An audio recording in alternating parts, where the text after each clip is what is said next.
Price Lord. எல்லாரும் நல்லா இருக்கீங்களா? கர்த்தருக்குள்ள சந்தோஷமாக இருக்கீங்களா? நானும் என் தம்பி உங்களுக்கு டெய்லி ப்ரேயர் பண்ணிகிட்டு இருக்கோம். ஏசப்பா உங்களுக்கு சீக்கிரமாக அற்புதம் செய்வாங்கன்னு நாங்கள் நம்புகிறோம். சரி, நான் இன்னைக்கு ஒரு பாட்டு பாட போகிறேன். எதை பற்றினா ஏசப்பாவோட வல்லமையை பற்றி தான். உங்கள் வீட்டில் யாராச்சும் உடம்பு சரியில்லாமல் இல்லை நீங்கள் ஒரு காரியத்தை குறித்து பயமாக இருந்தால் என் கூட சேர்ந்து இந்த பாட்டை பாடினீங்களே, ஏசப்பா உங்களுக்கு ஆரோக்கியம் முழு பலத்தை தருவாங்க. என் கூட சேர்ந்து நீங்கள் கூட பாடுறீங்களா? நம்ம பாட்டு பாடுவோமா? வல்லமை உண்டு உண்டு அற்புத வல்லமை இயேசுவின் இரத்தத்தால். வல்லமை உண்டு உண்டு அற்புத வல்லமை ஆட்டுக்குட்டியின் இரத்தத்தினால். பொழிந்திடும் வல்லமை உன்னதத்தின் வல்லமை ஆவியின் வல்லமை அக்கினியின் வல்லமை. பொழிந்திடும் வல்லமை உன்னதத்தின் வல்லமை ஆவியின் வல்லமை அக்கினியின் வல்லமை. நம்ம பாடின பாட்டுப்படியே ஏசப்போட வல்லமையும் கிருபையும் கூட எப்பயுமே இருக்கும். இப்போ நீங்கள் மெசேஜ் கேளுங்க. காட்ஸ் கிரேஸில் நான் அடுத்த வாரம் சந்திக்கிறேன் உங்களை. தேங்க்யூ. God bless you.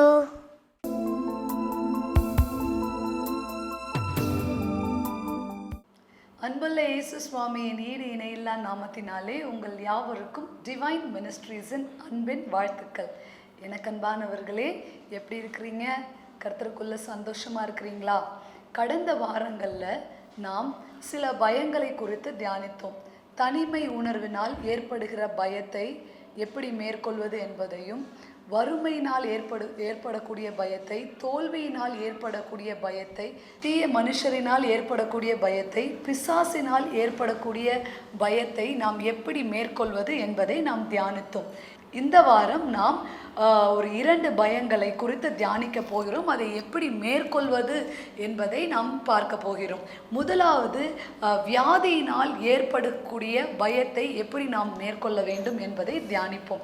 நம் செய்திக்கு நேராய் கடந்து செல்லலாமா? எடுத்து வாசிக்கலாம். ஏசாயா 53ஆம் அதிகாரம் 5ஆம் வசனம். அவருடைய தழும்புகளால் குணமாகிறோம். ஒரு மனிதன் தனக்கு வருகிற வியாதியை நினைத்து பயப்படுகிறான்.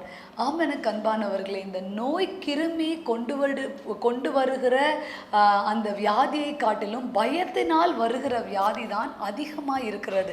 பொதுவாக டாக்டரிடத்தில் நம்ம போனால் அவர்கள் முதலில் சொல்லுவது என்னவென்றால், பயப்படாதீங்க, தைரியமாக இருங்க, சரியாயிடும், நீங்கள் தைரியமாக போயிட்டு வாங்க, ஒன்றும் இல்லை அப்படின்னு தான் எல்லா டாக்டர்ஸும் சொல்லுவதை நாம் கேட்க முடிகிறது. ஃபார் எக்ஸாம்பிள், இந்த கொரோனா கிருமியினால் இறந்தவர்கள் லட்சக்கணக்கான பேர் இருந்தார்கள் என்றால், அந்த கொரோனாவின் பயத்தினால் இறந்தவர்கள் அதை காட்டிலும் அதிகமான பேராக இருக்கிறார்கள். காரணம் என்னவென்றால் பயம். அந்த வியாதியை குறித்த பயம் முதலில் நமக்குள்ளாய் வந்து விடுகிறது. அது நிமித்தம் அந்த வியாதி நம்மை ஆட்கொண்டு நம்மை ஒரு பலவீனத்திற்கு நேராய் வழிநடத்தி விடுகிறது. ஆனால் நம்முடைய அருமை ஆண்டவர் இந்த உலகத்திலே வந்து அவர் ஊழியம் செய்த போது பெரும் பகுதியை வியாதியஸ்தர்களை குணமாக்குவதற்காகவே அவர் பயன்படுத்தினார். வேதம் அழகாய் சொல்கிறது. மத்தேயு 9ஆம் அதிகாரம் 35ஆம் வசனத்திலே, பின்பு இயேசு சகல பட்டணங்களையும் கிராமங்களையும் சுற்றி நடந்து ஜெப ஆலயங்களில் உபதேசித்து ராஜ்யத்தின் சுவிசேஷத்தை பிரசங்கித்து ஜனங்களுக்கு உண்டாயிருந்த சகல வியாதிகளையும் சகல நோய்களையும் நீக்கி அவர்களை சொஸ்தமாக்கினார். ஜனங்களுக்கு உண்டாயிருந்த சகல வியாதிகளையும் சகல நோய்களையும் அவர் ஸ்வஸ்தமாக்கி அவர்களுக்கு சுகத்தை கட்டளையிட்டிருக்கிறார், ஆரோக்கியத்தை கட்டளையிட்டிருக்கிறார். அதே தேவன்தான் இன்றும் உங்களை பார்த்து பேசி கொண்டிருக்கிறார். அன்று இஸ்ரவேல் ஜனங்களை கர்த்தர் குணமாக்குவதற்கு முதலாய் அவர் செய்த உடன்படிக்கையை யாத்ராகமம் 15ஆம் அதிகாரத்திலே நாம் பார்க்க முடியும். எடுத்து வாசிக்கலாம். யாத்ராகமம் 15:26ஆம் வசனம். நீ உன் தேவனாகிய கர்த்தரின் சத்தத்தை கவனமாய் கேட்டு அவர் பார்வைக்கு செம்மையானவைகளை செய்து அவர் கட்டளைகளுக்கு செவி கொடுத்து அவருடைய நியமங்கள் யாவையும் கைக்கொண்டால் நான் எகிப்திற்கு வரப்பண்ணின வியாதிகளில் ஒன்றையும் உனக்கு வரப்பண்ணேன். நானே உன் பரிகாராகிய கர்த்தர் என்றார். நானே உன் பரிகாரியான கர்த்தர், எகிப்தியருக்கு வரப்பண்ணின எந்த வாதையும் உனக்கு நான் வர பண்ணேன் என்று சொல்லி கர்த்தர் அழகாய் உடன்படிக்கை பண்ணி இருக்கிறார். அன்று பேசின அதே தேவன் தான் இன்றும் உங்களை பார்த்து பேசுகிறார். அன்றைக்கு எருசலேமிலே, யூதாவிலே, கப்பர்நகூமிலே பிரசங்கித்து குணமாக்கி ஆரோக்கியத்தை வரப்பண்ணின அதே தேவன் தான் இன்றைக்கும் உங்களோடு பேசி உங்களுக்கும் சுகத்தையும் ஆரோக்கியத்தையும் கட்டளையிட போகிறார்.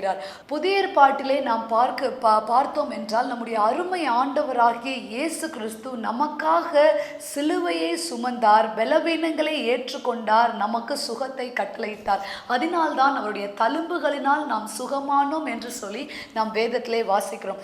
அது மாத்திரம் கிடையாது, நம்முடைய அருமை ஆண்டவர் நம்மை எவ்வளவாய் நேசிக்கிறார், நமக்கு ஒரு சுகத்தை கட்டளையிடுகிறார், அவருடைய இரக்கங்களினால் நம்மை முடிசூட்டுகிறார் என்பதை சங்கீதம் 103 நீங்க வாசித்து பார்ப்பீர்கள் என்றால் உங்களால் அதை புரிந்து கொள்ள முடியும். வாசிக்கும் போதே உங்களுக்குள்ளாய் ஒரு அற்புதம் வருகிறதை நீங்கள் உணர முடியும். எதற்காக இதை சொல்லுகிறேன் என்றால், தேவனுடைய பிள்ளைகள் ஒரு நாளும் வியாதியை பார்த்து பயப்படக்கூடாது. காரணம் என்னவென்றால், அந்த நோய் கிருமிகளை நாம் எதிர்த்து நிற்பதற்கு கர்த்தர் நமக்கு வல்லமையும் அதிகாரத்தையும் தந்திருக்கிறார். ஒரு முறை என்னுடைய சின்ன மகன், அவனுக்கு 8 மாதங்கள் ஆன போது திடீரென்று ஒரு நாள் அதிகாலையிலே அவனுக்கு வீசிங் வந்தது. கரெக்டாக நவம்பர் 12 அவனுக்கு வீசிங் வர ஆரம்பித்து விட்டது. திடீரென்று பயங்கரமான ஒரு சவுண்ட், அவன் மூச்சு விடுகிற அந்த சுவாச காற்றிலே, அந்த சுவாசத்திலே பயங்கரமான ஒரு சவுண்டு வர ஆரம்பித்தது.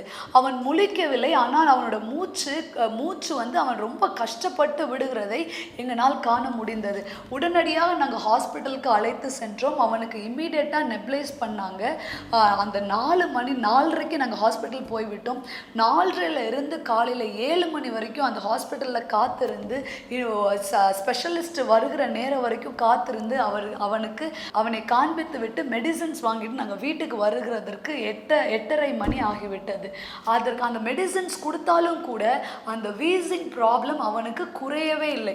திரும்பவும் ஈவினிங் டாக்டர்கிட்ட கூட்டிகிட்டு போகிறோம், அடுத்த நாள் காலையில் கூட்டிகிட்டு போகிறோம்.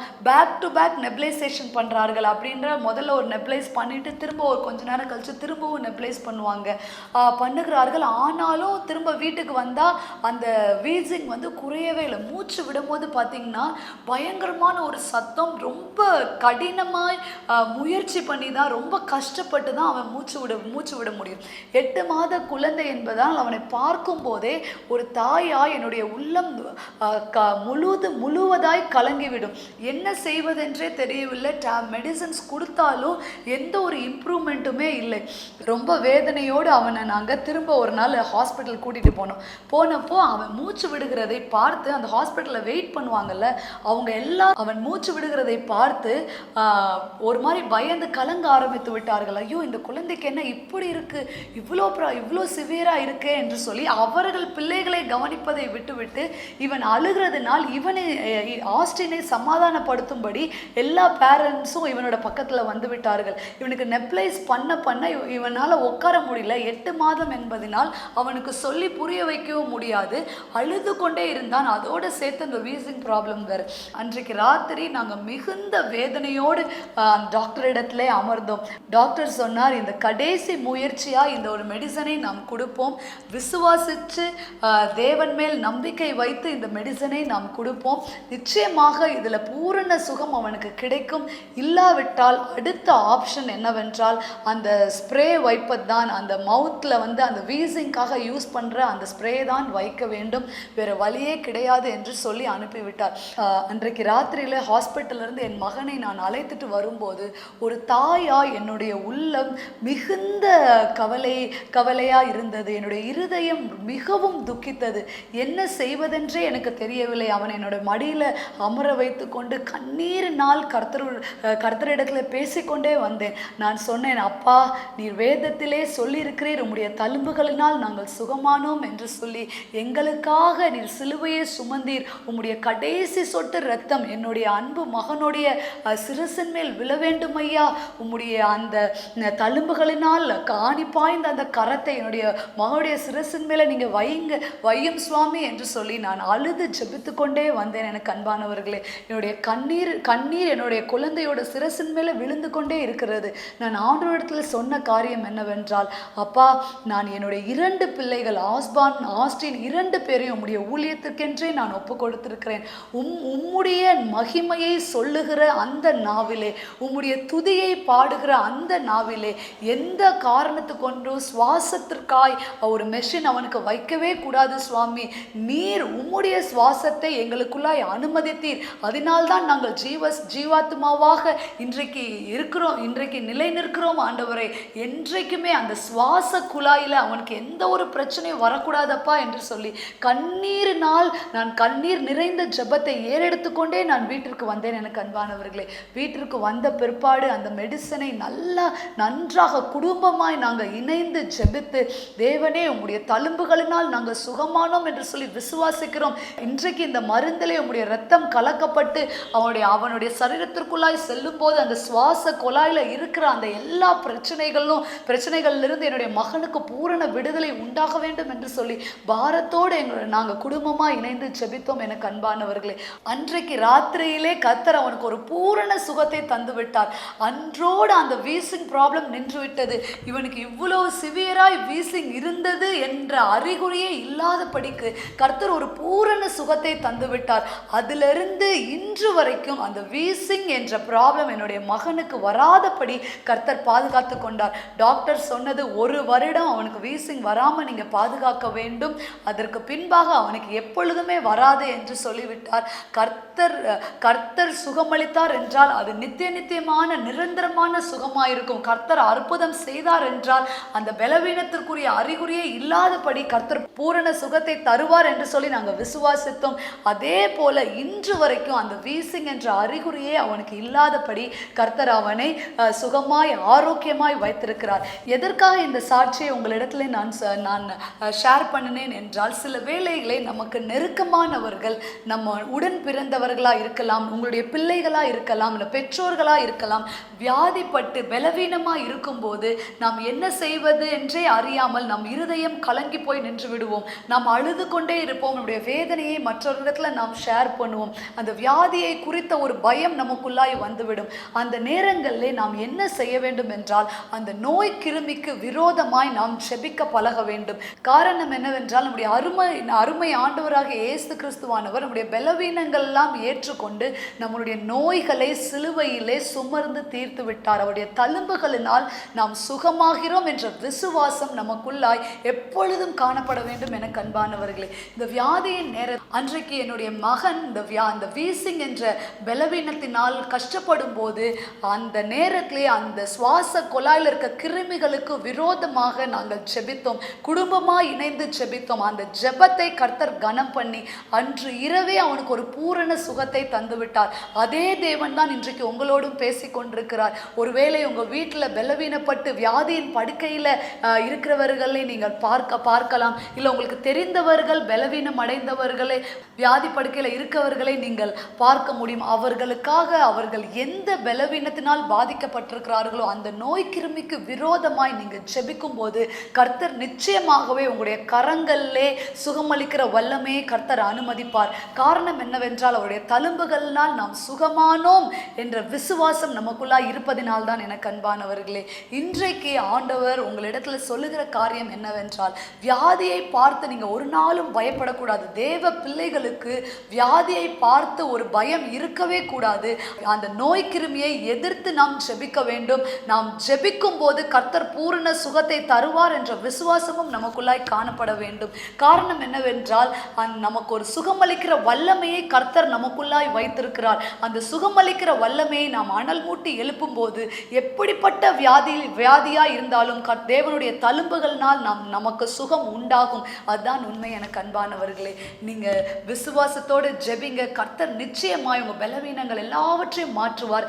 யாருக்காக நீங்க பாரத்தோடு ஜெபிக்கிறீங்களோ அவர்களுடைய வியாதியை மாற்றி அவருடைய வியாதி படுக்கையிலிருந்து ஒரு பூரண ஆரோக்கியத்தை உங்களுடைய ஜெபத்தின் நிமித்தம் அவர்களுக்கு கட்டளையிடுவார். நீங்க ஜெபித்து அற்புதத்தை பெற்றுக்கொள்ளுங்கள். சரி, வேதம் அழகாய் சொல்கிறது மத்தேயு 10ஆம் அதிகாரம் 8ஆம் வசனத்திலே, வியாதி உள்ளவர்களை சொஸ்தமாக்குங்கள், குஷ்டரோகிகளை சுத்தம் பண்ணுங்கள், மரித்தோரை எழுப்புங்கள், பிசாசுகளை துரத்துங்கள், இலவசமாய் பெற்றீர்கள், இலவசமாய் கொடுங்கள். ஆமெனுக்கு அன்பானவர்களே, கர்த்தர் நமக்கு சுகத்தை தந்திருக்கிறார். சுகமளிக்கிற வல்லமையையும் நம்முடைய கரத்திலே வைத்திருக்கிறார். நாம் விசுவாசித்து ஜெபிக்கும் போது நிச்சயமாக ஆரோக்கியத்தை கர்த்தர் கட்டளையிடுவார், பூரண சுகத்தை தருவார். சரி, நாம் இறுதியாக கடைசியாக ஒரு பயத்தை குறித்து தியானிக்க போகிறோம். அதுதான் எல்லா பயத்தையும் மேற்கொள்ளக்கூடிய ஒரு பிரதானமான பயம். அது என்னவென்றால் மரண பயம்தான். எடுத்து வாசிக்கலாம். வெளிப்படுத்தின விசேஷம் 1ஆம் அதிகாரம் 17 மற்றும் 18ஆம் வசனம். நான் அவரை கண்ட பொழுது செத்தவனைப் போல அவருடைய பாதத்தில் விழுந்தேன். அப்பொழுது அவர் தம்முடைய வலது கரத்தை என்மேல் வைத்து என்னை நோக்கி, பயப்படாதே, நான் முந்தினவரும் பிந்தினவரும் உயிர் உள்ளவருமாய் இருக்கிறேன். மரித்தேன், ஆனாலும் இதோ சதா காலையில் உயிரோடு கூட இருக்கிறேன். ஆமேன். நான் மரணத்திற்கும் பாதாளத்திற்குரிய திறவுகோள்களை உடையவனாய் இருக்கிறேன். நான் மரணத்திற்கும் பாதாளத்திற்கும் உரிய திறவுகோலை உடையவராக இருக்கிறேன். எத்தனை அழகான வசனம் பார்த்தீங்களா? நம்முடைய அருமை ஆண்டவர் மரணத்தை ஜெயமாய் வெற்றி சிறந்திருக்கிறார். எனக்கு அன்பானவர்களே, நாம் அநேகருடைய வாழ்க்கையிலே நாம் பார்க்க முடியும், இந்த மரண பயம் வந்துவிட்டதென்றால் அவருடைய வாழ்க்கையே இருளாய் மாறிவிடும். மற்ற எல்லா பயங்களையும் நீங்கள் எளிதாய் மேற்கொண்டு விடலாம். காரணம் என்னவென்றால், நீங்கள் தனிமையில் இருக்கும்போது யாராவது உங்களோடு இருப்பார்கள் என்றால் அந்த நேரத்தில் அந்த தனிமை உணர்வு உங்களுக்கு இல்லாமல் இருக்கும்.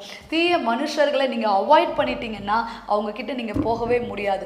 கடினமான உழைப்பை நீங்கள் செயல்படுத்த ஆரம்பித்து விட்டீர்கள் என்றால் வறுமை உங்களோட வாழ்க்கையில் இருக்காது. ஆனால் இந்த மரண பயம் என்பது உங்களுடைய இருதயத்தை ஆட்கொள்ளுகிற ஒரு பயமாக இருக்கிறது.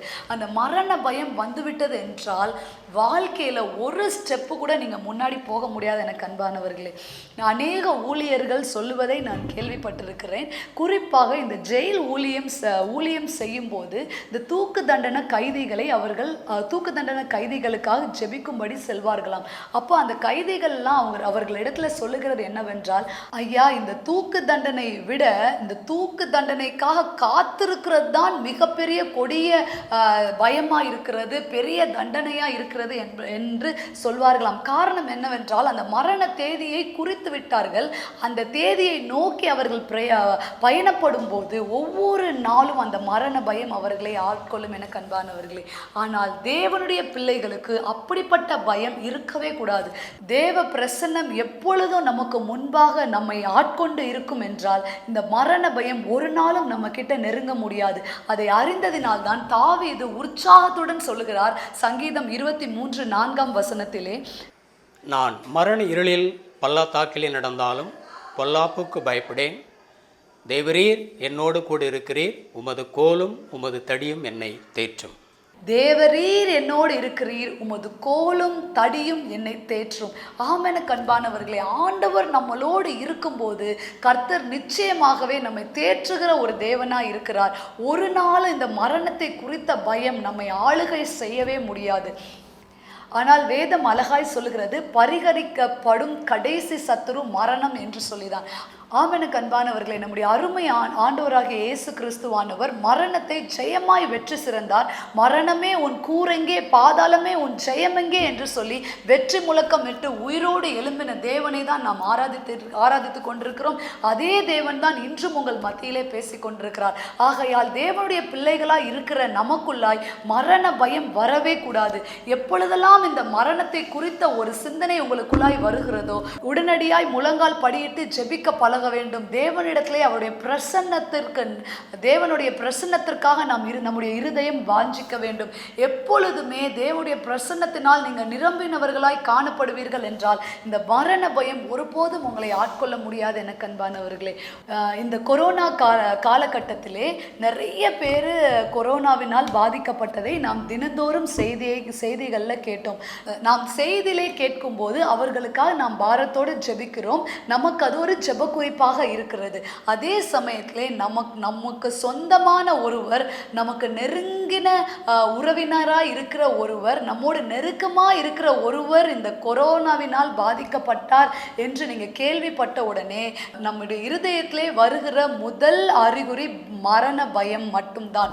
ஐயோ கொரோனா வந்து விட்டதா, அவன் எப்படியாவது மீண்டு வர வேண்டும், எப்படியாவது இந்த கொரோனாவிலிருந்து அவர்கள் எழும்பி வர வேண்டும் என்ற ஒரு பயம் நம்மளே அறியாமலே நம்முடைய இருதயத்திற்குள்ளாய் வந்துவிடும். நாம் அதற்காக பாரத்தோடு ஜெபிக்கிறவர்களாய் காணப்படுகிறோம். என்னுடைய வாழ்க்கையிலையும் அப்படி ஒரு சூழ்நிலையை நான் கடந்து வர வேண்டிய ஒரு காலகட்டம் வந்தது. என்னவென்றால், என்னுடைய மாமாவிற்கு கடந்த ஆகஸ்ட் 1ஆம் தேதி கோவிட் பாசிட்டிவ் என்று ரிசல்ட் வந்தது. ஆகஸ்ட் 20ஆம் தேதி எங்கள் மாமாவோட பையனுக்கு மேரேஜ் டேட்டு ஃபிக்ஸ் பண்ணியிருக்கிறோம். ஆகஸ்ட் 1 அவருக்கு கோவிட் பாசிட்டிவ் என்று ரிசல்ட் வந்து விட்டது. அவருக்கு காய்ச்சல் எல்லா சிம்டம்ஸும் இருந்தது. ஆனாலும் ஹோம் குவாரண்டைன் கொடுத்து விட்டார்கள். அப்போ வீட்டில் இருந்து நன்றாக தான் எங்களோடலாம் ஃபோனில் பேசுகிறாங்க. என்ன சொன்னாங்கன்னா, நல்லா இருக்கேன்ப்பா, ஆனால் ஹோம் குவாரண்டைன் கொடுத்துட்டாங்க, சரி 1 வீக் நான் ரெஸ்ட் எடுத்து விட்டு திருமண காரியங்களுக்கான ஆயத்தங்களை நான் செய்வதற்கு எனக்கு அது எளிதாக இருக்கும், இது எனக்கு நல்ல ரெஸ்ட் பீரியடாக நான் எடுத்துக்குவேன் என்று முதல் நாள் எங்கள் இடத்துல பேசுகிறார்.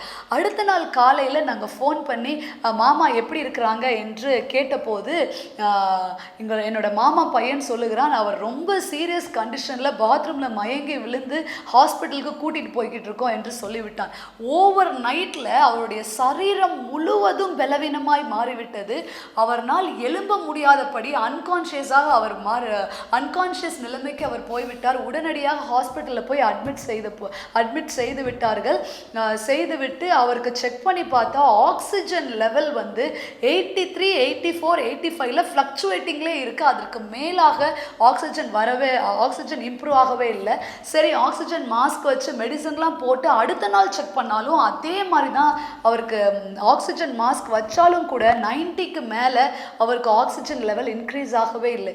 அப்போ அன்று ராத்திரி எங்கள் மாமா என்ன நினைத்தாரோ என்று தெரியவில்லை, அவர் மரித்து விடுவார் என்று அவர் சிந்தித்து ரொம்ப வேதனையோடு புலம்ப ஆரம்பித்து விட்டாராம். நான் இருக்க மாட்டேன், என்னுடைய பிள்ளைகளை நீ நன்றாக பார்த்துக்கொள் என்று சொல்லி தன்னறியாம சில வார்த்தைகளினால், அந்த மரண பயத்தினால் ஏற்படக்கூடிய அந்த வார்த்தைகள் எல்லாம் சொல்லி சொல்லி சொல்லி அவர் புலம்ப ஆரம்பித்து விட்டாராம். உடனடியாக அந்த அக்கா வந்து எனக்கு கால் பண்ணி, வின்சி இந்த மாதிரி ரொம்ப புலம்புறாரு, எனக்கு ரொம்ப பயமாக இருக்கிறது, என்ன செய்வதென்றே தெரியவில்லை, ஆக்சிஜன் லெவல் வேற இன்க்ரீஸ் ஆகவே மாட்டேங்குது, ஏஜ் வேற 50க்கு மேலே 53 ஏஜ் வேற 53க்கு மேலே இருக்கிறதுனால இந்த ஆக்சிஜன் லெவல் இன்க்ரீஸ் ஆகுறது ரொம்ப கஷ்டம் என்று சொல்லிவிட்டார்கள் என்று சொல்லி அக்கா என்னிடத்துல ஃபோன் பண்ணி அழ ஆரம்பித்து விட்டார்கள். எங்களுக்கு என்ன செய்வதென்றே தெரியவில்லை, மாமாவை இழந்து விடுவோமோ என்ற பயம் எங்களுக்குள்ளாய் வந்துவிட்டது. அன்று ராத்திரியிலே இந்த பயம் நம்மை ஆளுகை செய்யக்கூடாது, எப்படியாவது தேவன் அற்புதத்தை தர வேண்டும் என்று சொல்லி நானும் ஒரு சகோதரியும் இணைந்து பாரத்தோடு ஜெபிக்க ஆரம்பித்தோம். எனக்கு அன்பானவர்களே, ஆண்டவரிடத்தில் நான் சொன்ன காரியம் என்னவென்றால், தேவனே ஒரு 3 பிள்ளைகளுக்கு தகப்பனப்பா, இந்த திருமண காரியங்கள் ஆயத்தமாக இருக்கிறதை நீர் பார்க்கிறீர், அவருடைய ஜீவனை சத்ருவானவன் தொடுகிறதற்கு எந்த அதிகாரமும் கிடையாது, மரணத்தை ஜெயமாக வெற்றி சிறந்த தேவனை தான் நாங்கள் ஆராதித்து கொண்டிருக்கிறோம். இன்று உம்முடைய இரத்தத்தினால் அவருக்கு ஒரு சுகம் உண்டாகட்டும், இன்று உம்முடைய இரத்தத்தினால் அவருக்கு ஒரு விடுதலை உண்டாகட்டும், உம்முடைய ஆணி பாய்ந்த கரத்தினால் ஒரு பூரண சுகம் உண்டாயிருக்கட்டும், ஆக்சிஜன் லெவல் நார்மலாய் மாறட்டும் என்று சொல்லி பாரத்தோடு நாங்கள் ஜெபிக்க ஆரம்பித்தோம். எனக்கு அன்பானவர்களே, அதே பாரத்தோடு எங்கள் மாமாவுக்கு ஃபோன்லையும் நான் ஜெபிக்கும்படிக்கு கர்த்தர் கிருபை பாராட்டினார். அந்த ஜெபித்து முடித்த உடனே எங்கள் மாமாவோட நாவிலிருந்து புறப்பட்ட வார்த்தை, தேவன் எனக்கு சுகத்தை தந்துவிட்டார் என்று சொல்லிதான். எனக்கு அன்பானவர்களே, நிச்சயமாக எனக்கு ஏசப்பா பூரண சுகத்தை தருவார் வின்சி, எனக்கு எந்த பயமும் கிடையாது என்று சொல்லி என்னுடைய மாமா என்னிடத்துல சொல்லும்படிக்கான ஒரு கிருபையை கர்த்தர் தந்தார்.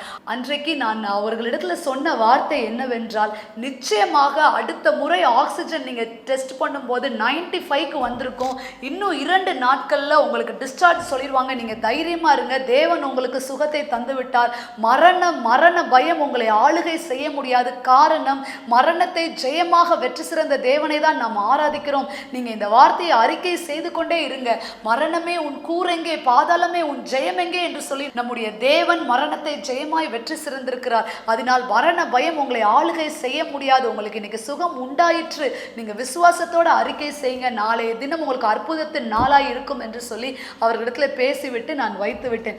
அடுத்த நாள் காலையில 6 மணிக்கு அவருக்கு ஆக்சிஜன் செக் பண்ணும்போது கர்த்தருடைய மகா பெரிய கிருபையினால் ஆக்சிஜன் 95க்கு வரும்படி கர்த்தர் கிருபை பாராட்டி விட்டார். எல்லா பலவீனங்களையும் கர்த்தர் அந்த ஜெப நேரத்திலேயே மாற்றிவிட்டார். பூரண பலனை தந்து விட்டார். முகத்துல ஒரு பிரகாசத்தை தந்து விட்டார்.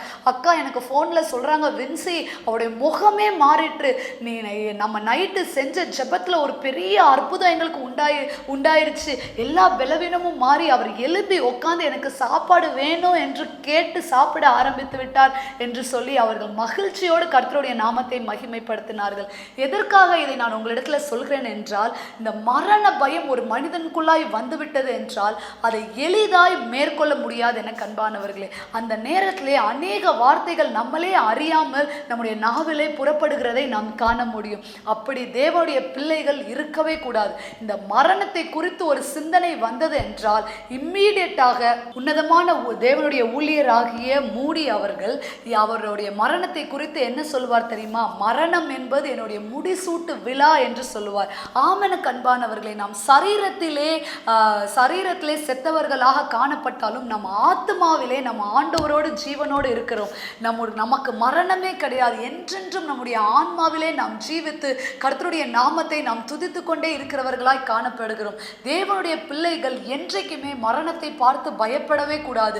மரணமே உன் கூரெங்கே, பாதாளமே உன் ஜெயம் எங்கே என்று சொல்லி நாமும் அந்த மரணத்திற்கு முன்பாக வெற்றி முழக்கம் இட வேண்டும் என கண்பானவர்களே. மரணம் என்பது கர்த்தர் எல்லோருக்கும் நியமித்த ஒரு நீதி. மரணம் என்ற ஒரு காரியத்தை எல்லோரும் கடந்து வரத்தான் வேணும். ஆனால் அதை குறித்த பயம் ஒரு நாளும் நமக்குள்ளே காணப்படவே கூடாது. இன்றைக்கு நான் மரித்தேன் என்றால் அடுத்த வினாடி நான் கர்த்தருடைய சமூகத்திலே காணப்படுவேன் என்ற அசைக்க முடியாத விசுவாசம் நமக்குள்ளாய் இருக்க வேண்டும் என கண்பானவர்களே. அதைத்தான் தேவன் விரும்புகிறார். அப்படிப்பட்ட தேவனைத்தான் நாம் ஆராதித்துக் கொண்டிருக்கிறோம். வேதம் அழகாய் சொல்கிறது, சங்கீதம் 48:14 இந்த தேவன் என்றென்றைக்கும் உள்ள சதா காலங்களில் நம்முடைய தேவன், மரண பரிந்து நம்மை நடத்துவார்.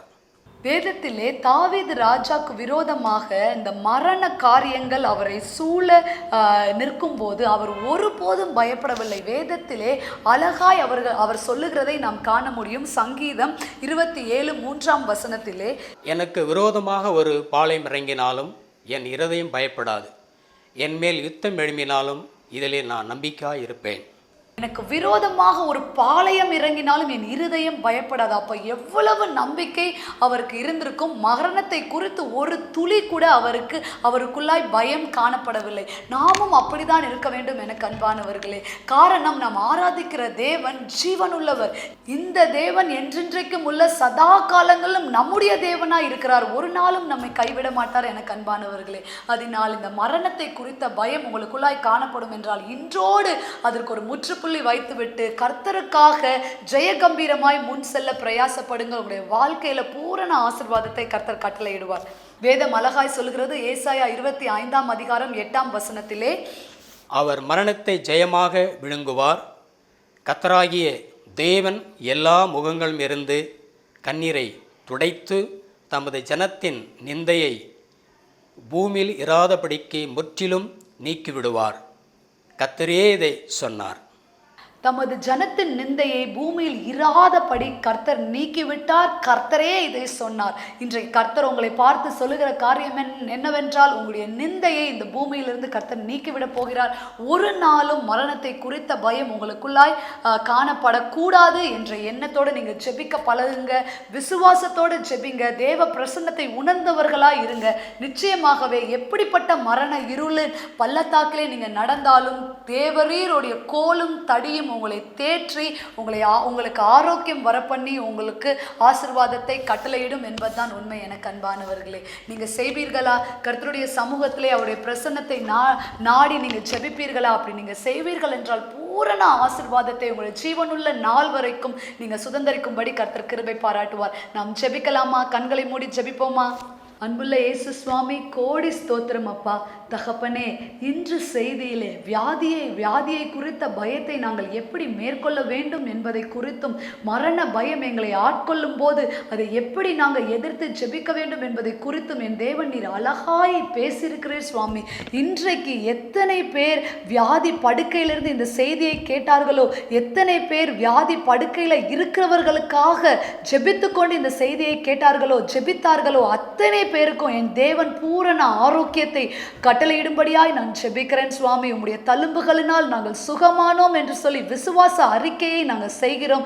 என் தேவன் அதை கனம் பண்ணி அற்புதம் செய்வீராக. தகப்பனே, எத்தனை பேர் மரண பயத்தினால் ஆட்கொள்ளப்பட்டு இந்த செய்தியை கேட்டார்களோ, ஒவ்வொரு நாளும் அந்த மரண பயத்தை கடந்து ஒரு இடத்துல அதை குறித்து ஷேர் பண்ண முடியாம இருதயத்திலே நொந்து கொண்டு இருந்தார்களோ, இன்றைக்கு அவர்களுக்கு ஒரு பூரண விடுதலையை நீர் கட்டளையிட்டதற்காக நன்றி. உம்முடைய பிரசன்னம் அவர்களை ஆளுகை செய்ததற்காக நன்றி. இந்த நிமிஷத்திலிருந்தே உம்முடைய வல்லமையை தரித்தவர்களாய் உமக்கு முன்பாக ஜெயகம்பீரமாய் செல்ல நீர் கிருபை பாராட்டுங்க. உம்முடைய வல்லமையுள்ள நாமம் அவர்களை வழி நடத்தட்டும். உம்முடைய பிரசன்னம் அவர்களை பாதுகாக்கட்டும். இயேசுவின் இன்ப நாமத்தில் ஜெபிக்கிறோம் நல்ல பிதாவே. ஆமேன், ஆமேன். எனக்கு அன்பானவர்களே, கர்த்தருடைய வல்லமையை நீங்கள் தரித்து கொண்டு அவருடைய பிரசன்னத்தை வாஞ்சித்து நீங்கள் முன் செல்வீர்கள் என்றால் எப்படிப்பட்ட பயமும் உங்கள்கிட்ட நெருங்கவே முடியாது. எப்படிப்பட்ட மரண பள்ளத்தாக்கிலே நீங்கள் இருந்தாலும் நீங்கள் சோர்ந்து போக மாட்டீர்கள். கர்த்தருடைய கிருபையும் கர்த்தருடைய கரமும் உங்களை பாதுகாத்து வழி நடத்தும். கர்த்தர் உங்களை ஆசீர்வதிப்பாராக. கர்த்தரோடு இருங்க, கர்த்தருக்குள்ள சந்தோஷமா இருங்க. God bless you.